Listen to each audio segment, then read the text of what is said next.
This is CNN 10 minutes of world news explained. I'm Carl Azuz, and leading things off this Wednesday, January 18th, a mystery, one of the biggest in the history of aviation, may go unsolved.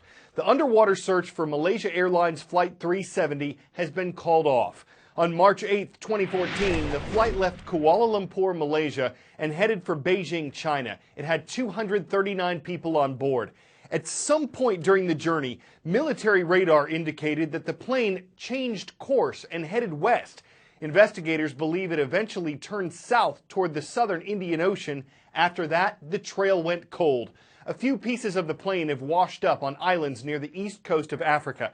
But despite years of searching 46,000 square miles and spending millions of dollars, no one knows what happened to the plane. Its black box, its flight data recorder, may hold some answers, but it's missing with the flight. And Malaysia, China, and Australia, the three countries leading the search, announced yesterday they were suspending it. They said the decision was not made lightly or without sadness. But a group that represents family members of the flight's passengers says stopping at this stage is nothing short of irresponsible. Following a plane crash, the search for survivors always comes first. But just as important is the search for answers, the why and the how. Often those answers are found in the black box. Since the 60s, all commercial airplanes have been required to have one on board. Now, the name is a little misleading because they're actually orange. And when we're talking about a black box, we're talking about two different boxes, one being the cockpit voice recorder, the other being the flight data recorder. Together, they weigh anywhere between 20 to 30 pounds, and they have to be crash-proof. Black boxes can survive just about anything. Temperatures up to 2,000 degrees Fahrenheit for an hour. Forces that are 3,400 Gs. Now, that's 3,400 times the force of gravity. They're waterproof, and they can save recorded data for 2 years. And it's a lot of data. The cockpit voice recorder records the crew's conversation and background noise. By listening to the ambient sounds in a cockpit before a crash, experts can determine if a stall took place, the RPMs of the engine, and the speed at which the plane was traveling. When these sounds are cross-referenced with ground control conversations, they can even help searchers locate a crash site. Then there's the flight data recorder. It gathers 25 hours of technical data from airplane sensors, recording several thousand discrete pieces of information. Data about the airspeed, altitude, pitch, acceleration, roll, fuel, and the list goes on and on. But to make sense of the data, first you have to find it. Not an easy thing to do when a plane crashes into the ocean. Both black box components are outfitted with underwater locator beacons, which self-activate the moment they come into contact with water. They send pings once per second to signal their location and can transmit data from as deep as 20,000 feet for up to 30 days, when their batteries then run out. But on land, there's no such pinging to help guide the search. Investigators have to sift through the wreckage until they find it.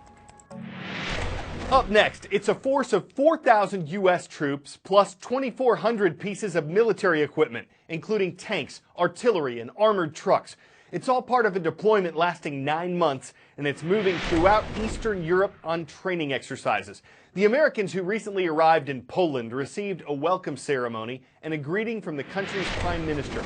A commander of the U.S. land forces in Europe says their presence was a concrete sign of the continued U.S. commitment to the defense of Poland and the NATO alliance.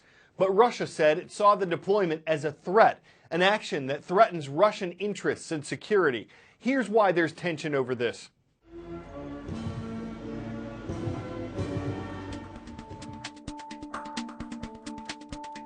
The one thing you need to know about U.S. troop deployment across Europe is the word collective defense. Let's take this example. Say Russian tanks crossed the border and invaded Latvia. Well, then it would be U.S. soldiers that rush to the front line in Latvia's defense. Now, that's the basis of the North Atlantic Treaty Organization, or NATO, an alliance of 28 countries guaranteeing the region's security. An attack on one is an attack on all. But the United States has by far the most powerful military in the alliance.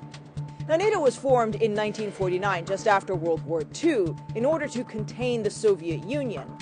But in 1991, the USSR collapsed. In the next decade or so, NATO grew to include some of those former Soviet states. Then in 2014, Russian forces entered Ukraine, seizing the Crimean Peninsula, a violation of international law. Now, Ukraine is not a member of NATO, so the United States and other NATO allies did not mobilize troops to defend Ukraine. But many of Ukraine's neighbors are members of NATO. Poland, Estonia, and Latvia are just some of the NATO allies that have called for more troops to come to their defense. And this is why we see thousands of U.S. troops now deployed across Eastern Europe to create a strong deterrent against any further Russian aggression. 10-second trivia. Which U.S. president gave the shortest inaugural address? George Washington, William Henry Harrison, Abraham Lincoln, or Franklin Delano Roosevelt? Delivered in 1793, George Washington's second inaugural address was the shortest ever at 135 words, just 2 paragraphs. 224 years later, a presidential inauguration is a massive event, no matter how short or long the speech might be. The price tag can ring up at $200 million. That's not just this year's event. That's what inaugurations can typically cost in the 21st century. According to the Washington Post, both parties, Democrats and Republicans, tend to spend the same amount for inaugurations. Private donations can cover $70 million of the cost, give or take. The rest comes from taxpayers. And the money goes to everything from security, the biggest expense, to the swearing-in ceremony, the parade, the parties, and the inaugural ball.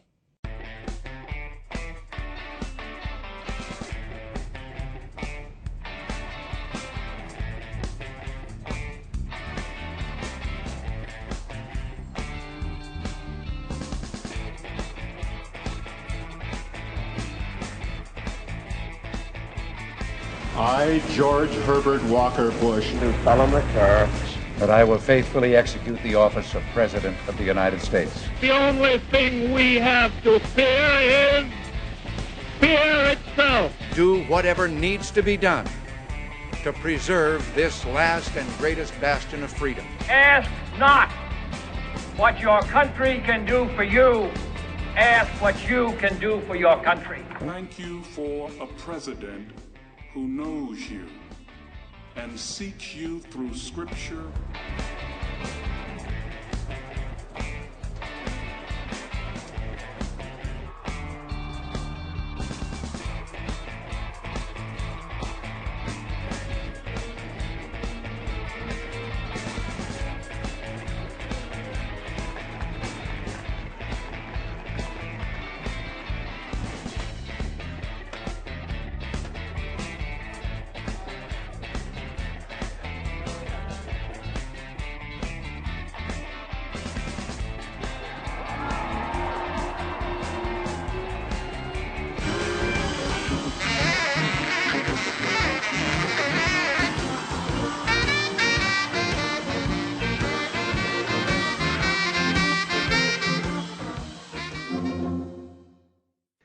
There's a quick, easy, and free way to find out in advance what's coming up on CNN 10. It's by signing up for our daily email. From our homepage, all you got to do is click on Sign Up for Daily Emails. Enter your email address, your first name, your state. That's it.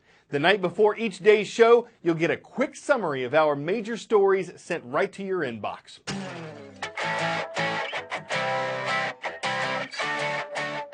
For 10 out of 10 today, you'd expect to see a polar bear playing in the snow, so no surprises here.